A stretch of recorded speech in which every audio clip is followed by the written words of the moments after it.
Oi, gente, tudo bem? Vamos falar aqui da aula 21, tá? Propriedades periódicas, tá? Quais são as propriedades periódicas, né? As principais propriedades periódicas de uma tabela periódica. Então, nós temos aqui raio atômico, energia de ionização, afinidade eletrônica e eletronegatividade. Nós vamos começar então agora com o raio atômico. O que é o raio atômico? Como o próprio nome já diz, raio. Então, raio está diretamente ligado à esfera, tá? Então, os átomos, como sendo uma esfera, uma bolinha, né? Como eu falo sempre para vocês, de acordo com o modelo atômico de Dalton, tá? Então, é o raio da esfera, tá? O tamanho dessa esfera, vamos se dizer assim. Então, o raio atômico está relacionado com o tamanho dessa esfera, tá? Então, ó, o raio atômico ele pode variar, tá? Na mesma família e no mesmo período, tá? Então, como que funciona isso, ó?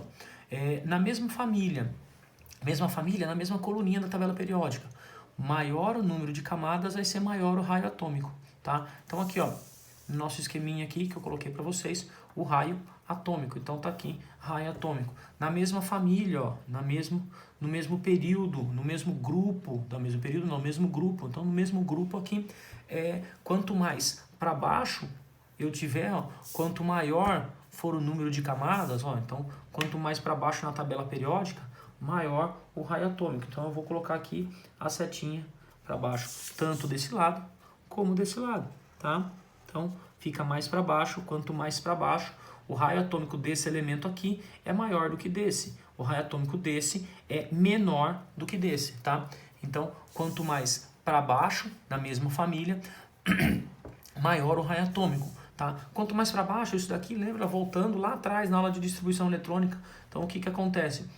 Eu estou indo para baixo na tabela periódica, ou seja, eu estou aumentando a quantidade de camadas eletrônicas, tá? Então, quanto maior a camada eletrônica, eu tenho um elemento com uma camada, é até aqui. Um elemento com duas camadas, é até aqui. Com três camadas, é até aqui. Então, quanto maior o número de camadas eletrônicas, maior o raio atômico, tá? O raio atômico também, ele pode variar no mesmo período, tá? Então, ó, quanto maior o número de prótons ou o número atômico, menor vai ser o raio.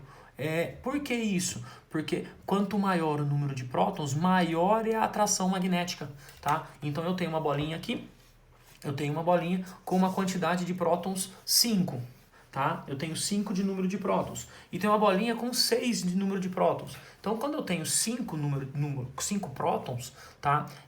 Eu tenho uma força magnética de atração de 5, vamos falar assim.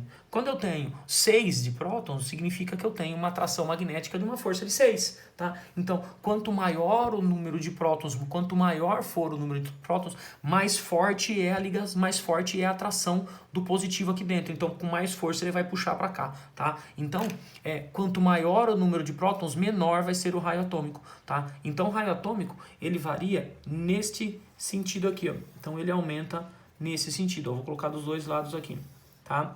Então, ó, pensando desse jeito, o elemento de maior raio atômico na tabela periódica é esse carinha aqui, ó. Porque, ó, ele está mais para baixo na família dos metais alcalinos, tá? Ele tá lá no nível 7 da tabela periódica e está o primeiro elemento para cá. Então, esta sequência, ó, no sentido do grupo 1 e no sentido para baixo, é o que aumenta esse raio atômico, tá? Agora nós vamos falar de energia de ionização. O que é a energia de ionização? Energia de ionização é a energia necessária, como eu escrevi aqui para vocês, ó, para retirar um elétron de um elemento. Tá? A energia necessária para retirar um elétron, tá? Então, aumenta de que jeito essa energia para retirar um elétron, tá? Então, agora tá diretamente ligado a aqui, ó, no esqueminha que eu falei para vocês. É a energia para retirar um elétron. Então, eu vou falar como que funciona isso. Esse elemento aqui é o contrário. Agora, tudo está diretamente ligado aos elétrons, tá? Então, ó, os elementos, a energia necessária para tirar um elétron é este sentido para cá, tá? Então, é mais para cima e mais para o sentido dos gases nobres, tá? Então, ó, por que a energia necessária para tirar um elétron? Porque está diretamente ligado com o raio atômico, tá? Quanto maior for o meu elemento, tá? Eu tenho uma esfera desse tamanho. Então eu tenho um elétron aqui nessa ponta, o meu núcleo está aqui, tá? Então a força, quanto mais longe esse elétron está do núcleo, mais fraco é a força de atração magnética. Então, ó, aqui, esse elemento aqui é o maior elemento da tabela periódica. Então vamos falar assim, ele é desse tamanho. O núcleo dele está aqui, o próton está aqui, o elétron está aqui. Então, para eu tirar esse elétron aqui, fica fácil, tá? Então, ó, se eu pego uma bolinha bem pequenininha, o núcleo está aqui, uma bolinha e um elétron aqui, então a força de atração do próton com o elétron está muito grande, tá? Então, é exatamente o contrário do raio atômico. Então, quanto maior for o meu raio atômico, tá? Mais fácil vai ser de eu tirar um elétron. Então, menor vai ser a energia de ionização, tá? Agora, vamos falar ali de afinidade eletrônica. Afinidade eletrônica é a energia para entrar um elétron, com exceção dos gases nobres, tá? Então, aqui, ó, afinidade eletrônica, ó, esses caras aqui não participam. Por quê? Esses caras aqui já têm a camada de valência completa.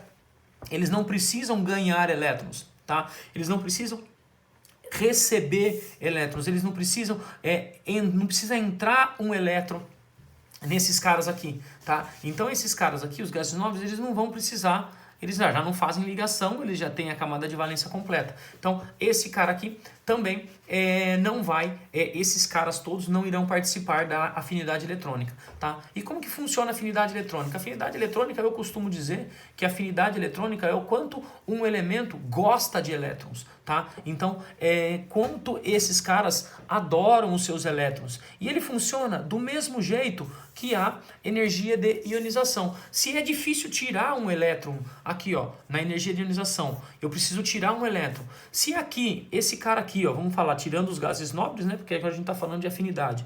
Se é difícil tirar um elétron desse cara, significa que esse cara gosta muito de elétron.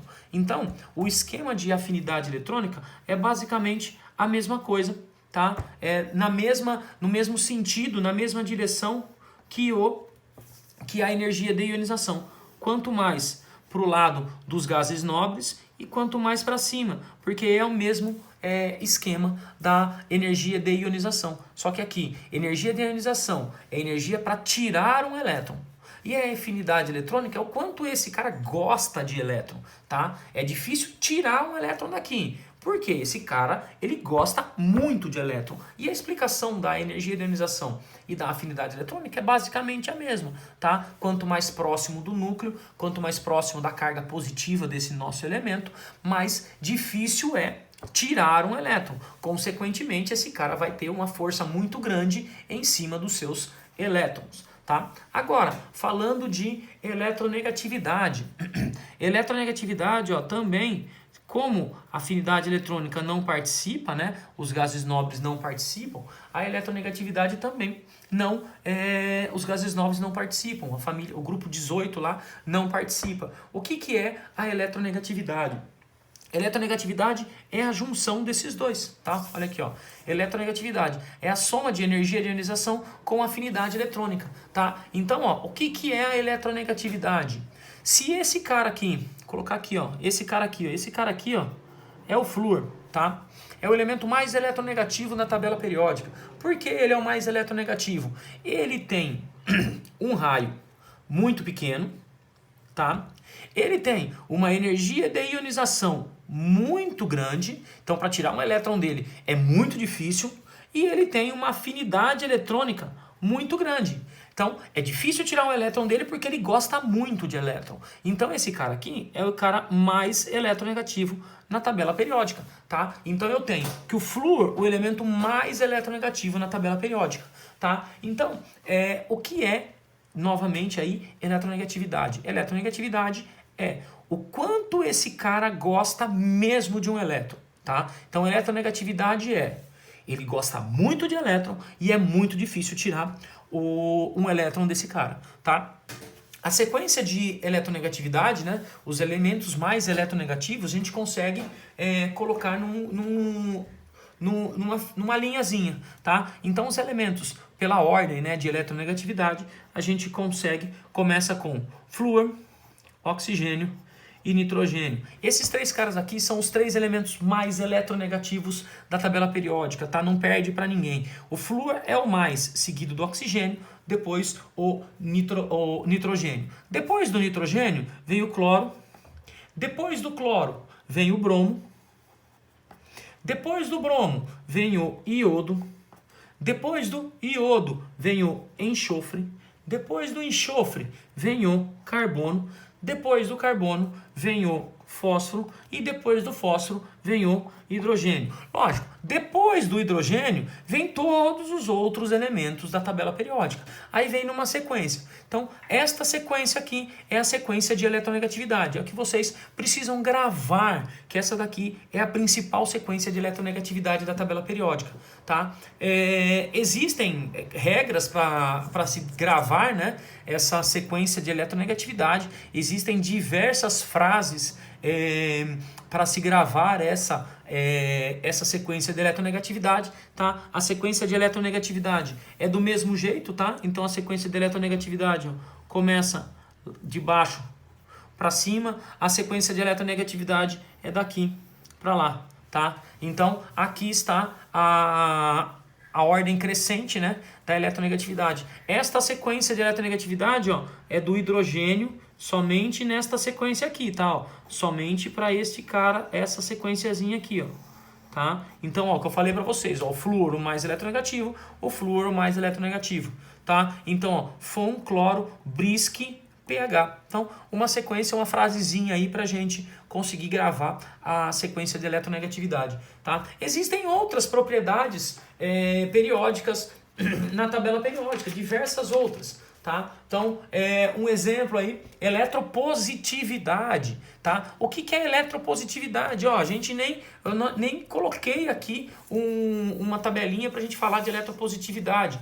Por que eu não coloquei? Porque a eletropositividade é o inverso da eletronegatividade, tá? Então, o que é uma eletronegatividade? É o quanto esse cara gosta de elétron, né, afinidade eletrônica, e a maior energia de ionização. Então, se ele gosta muito, eu preciso para eu tirar um elétron dele é muito mais difícil, tá? Eletropositividade é o inverso, tá? Se a eletronegatividade está relacionado com o elétron, a eletropositividade está relacionado com os prótons, com o inverso, tá? Então, se a eletronegatividade aumenta para cima e no sentido do flúor, a eletropositividade é o contrário, aumenta para baixo e no sentido da primeira família, tá? Mas eletropositividade a gente nem usa, a gente não usa para muita coisa, tá? O que a gente precisa mesmo saber é de eletronegatividade e raio atômico, que são os dois aí mais importantes. Energia de ionização e afinidade eletrônica são importantes, mas não tão importantes quanto eletronegatividade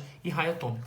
Gente, então a aula de hoje fica por aqui, nós terminamos por aqui o módulo aí, né, a aula 21 da apostila 2. Tchau, gente, fica por aqui, até mais.